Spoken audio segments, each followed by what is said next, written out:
महाराष्ट्र आवाज न्यूज। देवळात भीषण अपघाताची दुर्दैवी घटना, पती पत्नीचा जागीच अंत। देवळा तालुक्यातील साक्री शिर्डी राष्ट्रीय महामार्गावरील रामेश्वर फाट्यानजीक सोमवारी सायंकाळी झालेल्या भीषण अपघातात दुचाकीवरील पती पत्नीचा जागीच मृत्यू झाला। या दुर्दैवी घटनेमुळे परिसरात हळहळ व्यक्त होत असून शोककळा पसरली।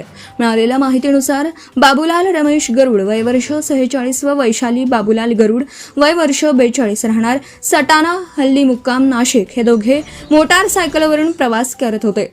सायंकाळी सुमारे 5 वाजण्याच्या सुमारास रामेश्वर फाट्याजवळील आशादीप मंगल कार्यालयासमोर त्यांच्या दुचाकीची मालवाहू वाहन क्रमांक MH18 BZ 2735 यासोबत जोरदार धडक झाली।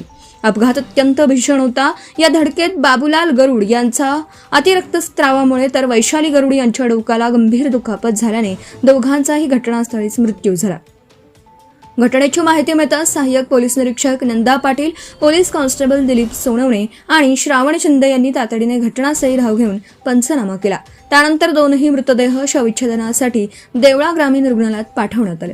या प्रकरणी देवळा पोलीस ठाण्यात गुन्हा दाखल करण्यात आला असून सहाय्यक पोलीस निरीक्षक नंदा पाटील यांच्या मार्गदर्शनाखाली पुढील तपास सुरू आहे।